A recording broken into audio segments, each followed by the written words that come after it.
Requirements, Liabilities, and Rights. A training session to new employees in liquor stores. Developed by Team Medford. Tobacco sales. Whoever sells a cigarette or any tobacco to any person under the age of 18 shall be punished by a fine of not less than $100 for the first time, not less than $200 for a second offense, and not less than $300 for any subsequent offense. According to a City of Medford ordinance, smoking shall be prohibited in workplaces, common work areas, offices, elevators, hallways, cafeterias, employee lounges, staircases, or restrooms. Also, no person, firm, corporation, establishment, or agency shall sell tobacco products within the city without a valid tobacco sales permit issued. Signage must be conspicuously posted stating that it is illegal to sell tobacco to minors. The first violation shall be penalized up to $100. Second violation $200 and/or suspension of permit for 7 days. Third violation up to $300 and/or suspension for 14 days. And fourth violation up to $500 and/or suspension for 30 to 60 days. According to ABCC Regulation 204 of the Liquor Control Act, no licensee shall permit any illegality to occur on the licensed premises. The licensee is responsible, whether present or not, for ensuring that no disorder, disturbance, or illegality takes place in or on a licensed premises. So, why is responsible selling of alcohol important? It attracts the right kind of customers. It reduces the risk of losing your liquor license. It improves the reputation of your establishment within the community. It prevents more difficult situations, such as arguments, upsetting other customers, or damage to property. It helps to prevent underage drinking, as well as drinking and driving. And it could potentially save someone's life.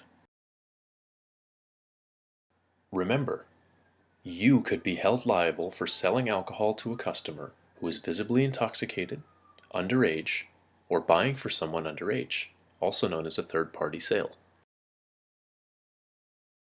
According to the Liquor Control Act, no alcoholic beverage shall be sold or delivered to an intoxicated person on any licensed premises. It does not matter whether or not that person is driving.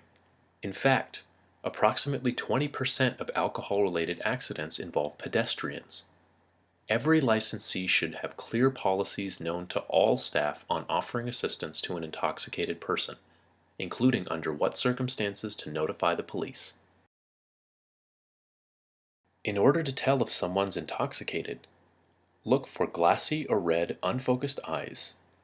See if they're talking and moving very slowly, if they're forgetting things, slurring their speech, stumbling or swaying, or dropping objects. It's extremely important to be able to recognize proper identification. According to the Liquor Control Act, to have a defense to the charge of delivering or selling alcoholic beverages to an underage person, a licensee must reasonably rely on one of 4 types of identification.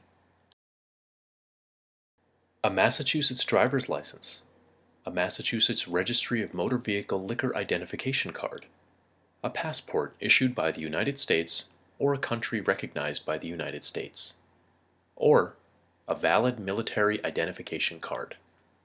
Remember to always check the posters in your store for sample IDs.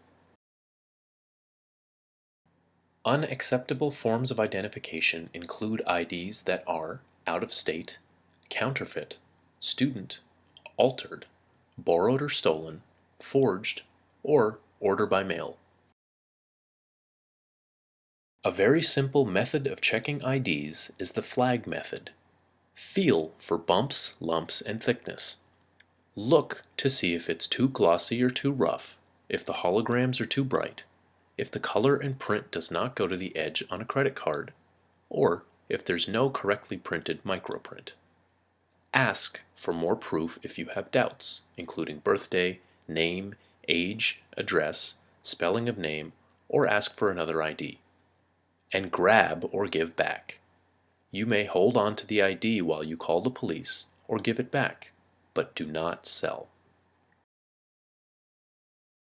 The Liquor Control Act has specific guidelines to prevent underage drinking both on the seller and the buyer.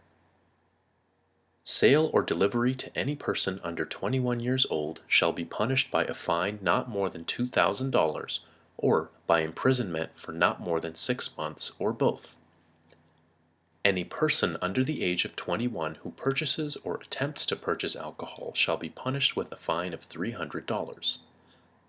Any person under the age of 21 who possesses, transports, or carries an alcoholic beverage shall be punished by a fine of not more than $50 for the first offense or $150 for the subsequent offense.